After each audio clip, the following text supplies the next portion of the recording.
What's up, everybody? Welcome back to Real Bassin. I'm Spencer Lazara, and I'm out here on my Phoenix, and I have a follow-up video for you guys today. I did a video a while back, which I'll link below, talking about how I put on the Ghost and then I switched back to my Ultrex because it just made more sense for me at the time. I felt like to stick with what I was used to and not spend the money, right, for a new trolley motor when I had a perfectly good Ultrex. I went a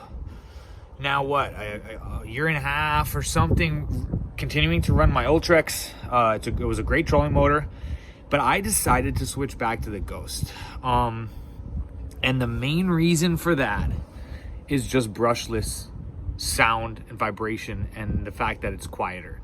I did notice that I got a few more bites when close to the boat with the Ghost when I had it on while it was engaged. And that just, did stick out to me. I love the fact that the Ultrex has a much better course up button. Also a little better steering, at least that I'm used to. Less lag and less sensitivity with the steering. When I want to make a quick move, I feel like sometimes with the Ghost, it's too... I don't know, it just doesn't feel quite right. A lot of that kind of stuff is getting used to whatever you're using, right? So that isn't as big of a deal, but man, that brushless quietness of this Ghost is superior, and I feel like I'd rather have that. Also, the spot lock is just money, and again, when you're in spot lock, it's quieter. And at the end of the day, that's what I went for, despite the course up button being not up to the standards of an Ultrex and Minn Kota due to their patents, I guess. If you watch that video, you'll know that I said how when you're on a constant or course up, if you change your direction at all, it turns off the constant, and you'll just have to re-engage it again at that new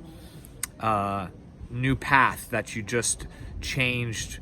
So it just was something before that I went back to the Ultrex. And then the other benefit of the Ghost, of course, is how well it works in grass. It's far superior with the brushless and their prop to cut right through grass. Now, I fish a lot of open water myself, so for me it doesn't matter as much. There's only a little bit of the year I'm like running through like thick grass at all or anything like that, but it does slow you down a lot when you've got to pick up that Ultrex and pick out a bunch of grass from it, because it literally will stop spinning if you have too much grass like wrapped up in there. Whereas this, I didn't find that happening with the Ghost. It just kind of carved through stuff, and we've seen videos of that with the Ghost in the forest carving through pretty good.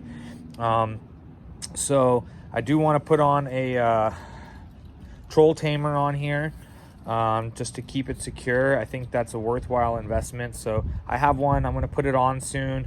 But yeah, that's kind of the reasons that I wanted to explain of why I now went back to the Ghost. I just sold the Ultrex, and so I don't even have it as a backup anymore. And so hopefully this thing doesn't give me any problems. But yeah, I just wanted to follow up. A lot of people liked that video.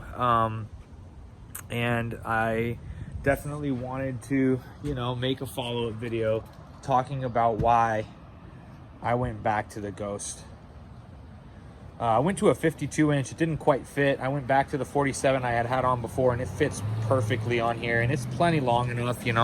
You're getting in a little deeper rougher water. Obviously, it's nice to have the extra inches, but it didn't make sense to fit over my shroud there. I would have had to like cut the shroud, and it just would have been a pain in the butt. So I went back to what I had already had. So yeah, that's pretty much it, guys. That's why I'm sticking with the Ghost. I'll do a follow-up video talking about how it's been running it, and if I feel like it really has paid off with the benefits that I just talked about, and the detriments as well, and the annoyances I deal with potentially running a lot of open water like I do, without the course up button the same, getting out of pockets and things like that.